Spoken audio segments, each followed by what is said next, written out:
This is The Humans We Are, and I am your host, Carola.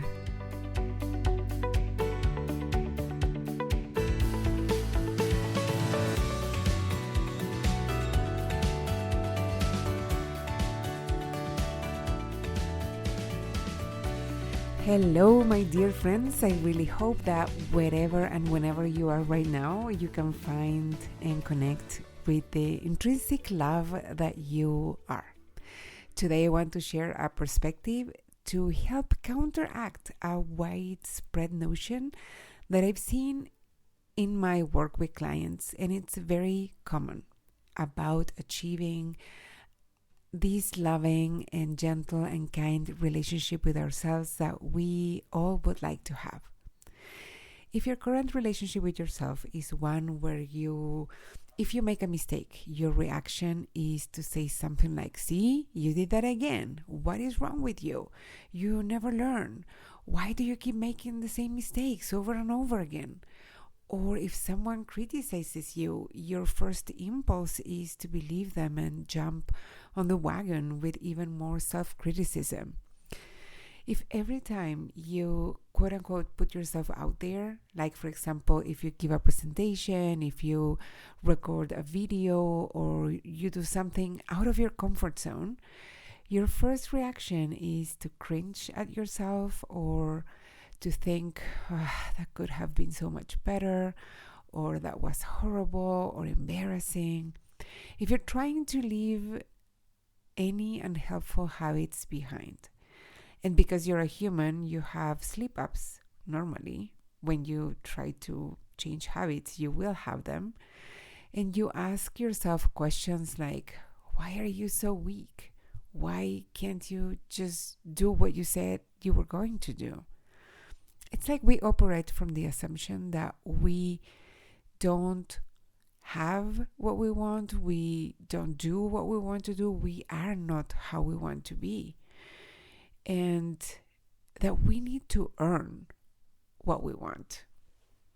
And I want to focus mainly on those changes about who we are. So for example, to name a few, you want to take better care of yourself.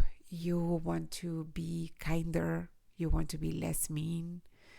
You want to not be so quick to jump on that self-blame when something goes wrong, and you want to give yourself the benefit of the doubt. You want to have your own back no matter what, and no matter what other people say or think.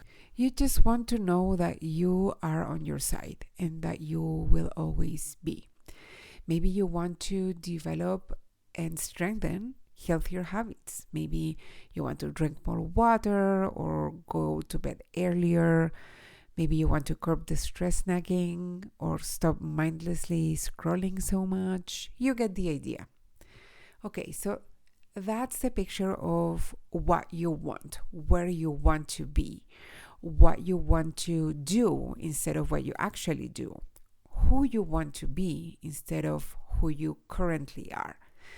And the misconception that I see often is the idea that you have to work hard to get that, to get where you want to be, that it takes a lot of effort, that you need to earn that result through effort and hard work. I don't think that way of thinking about it is actually helpful.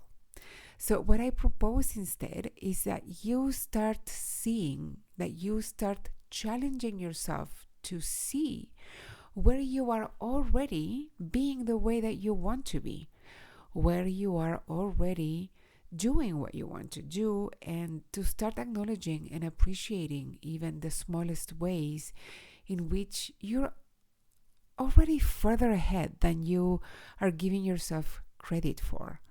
So, for example, a client of mine might say, for the past couple of months, years, whatever time frame, or maybe since I got a promotion or since my baby was born, I just stopped taking care of myself. And I want so much to go back to that. I want to take care of myself. I feel bad knowing that I stopped, and I want to go back to those habits that I had before.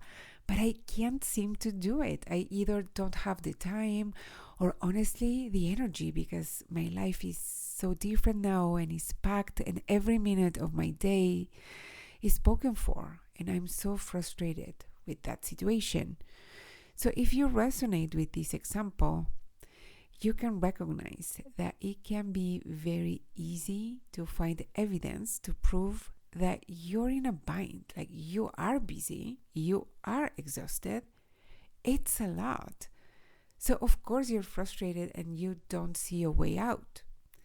In this case, a more helpful way to look at your situation would be to ask yourself, how are you already taking good enough care of you?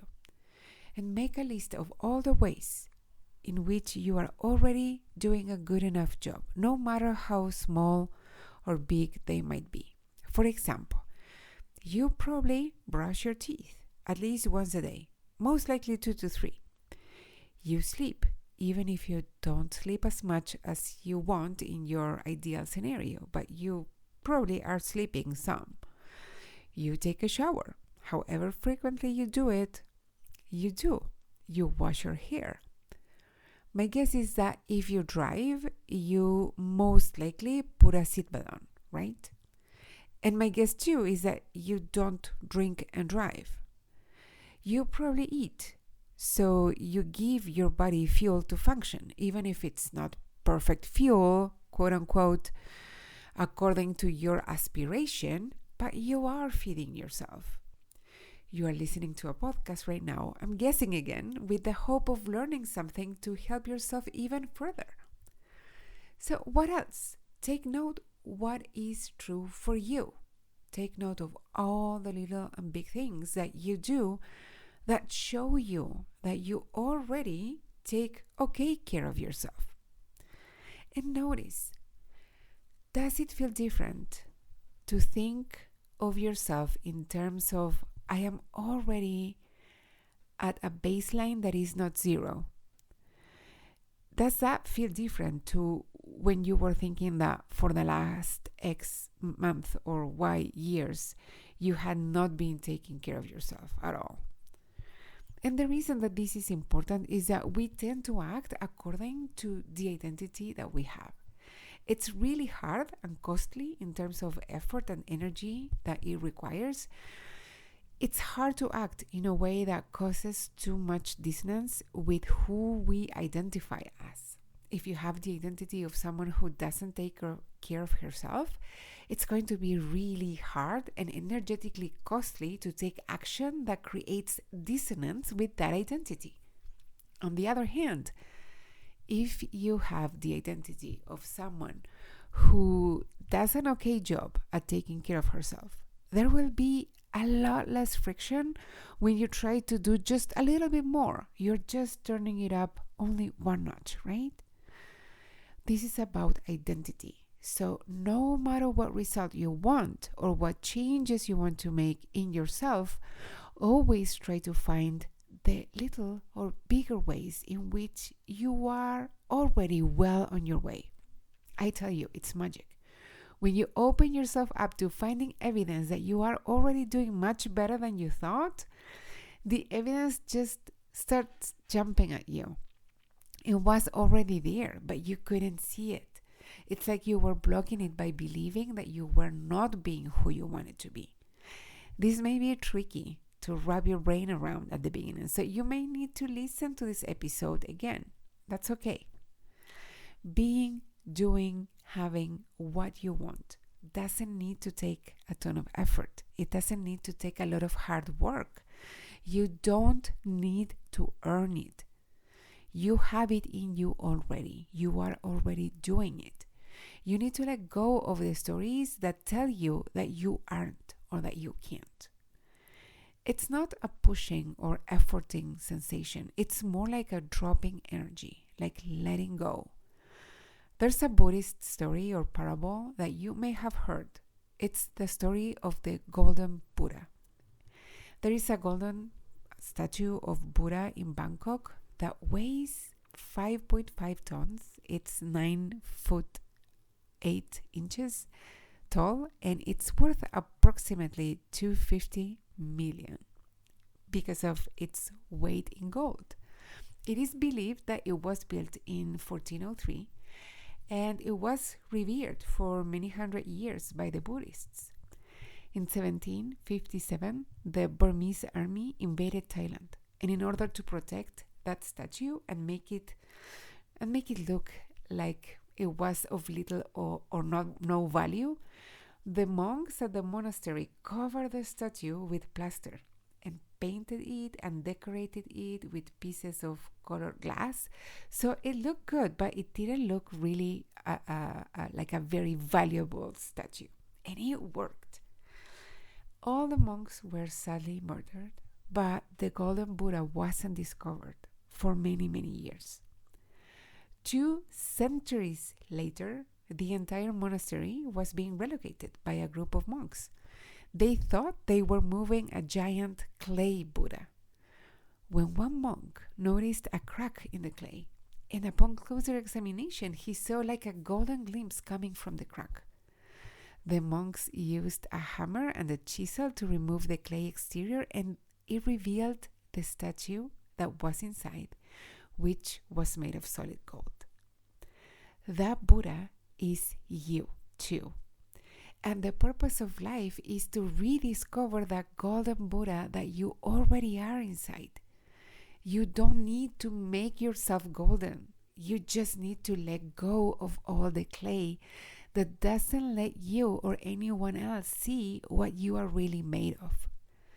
I can remember where I read this concept that deeply resonated with me, that we spend the first half of our lives forgetting who we are, adopting programming, beliefs, expectations from other people, letting others, our family, our culture, our profession, our society define us and tell us who we are supposed to be.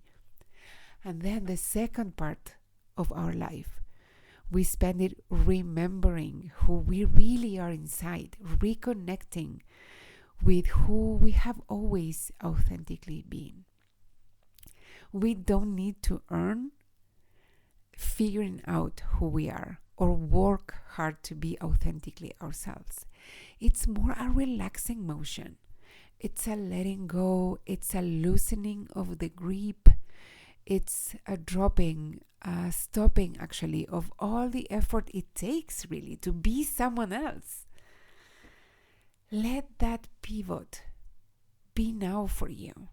Let this be your sign that you entered that second stage in your life.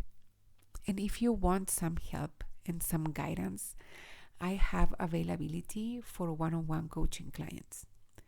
If you're curious about that, I invite you to a free consult that you can book by going to carolafuertes.com/consult. In that consult, we will talk about where you are, where you want to go, what are the obstacles that you are finding in your way, what it would look like to go together. But it's a zero pressure conversation. If it makes sense to talk about working together, we will take it from there. But if you're not ready to do that, just having that conversation can be just what you need, and it's free. If you're not ready yet to jump on that call, but you want to support the show, rating and reviews are always the best way. And of course, sharing with someone who you think might like it, enjoy it, or benefit from listening to this episode. And if you have any suggestions or comments or any feedback that you want to get to me, you can email me at carolafuertes.com, or you can also DM me on Instagram, where I am at FuertesCarola. Okay, I will be back soon. In the meantime, set the intention to let that clay start falling off and let that beautiful golden you inside shine through. Until next time, bye-bye.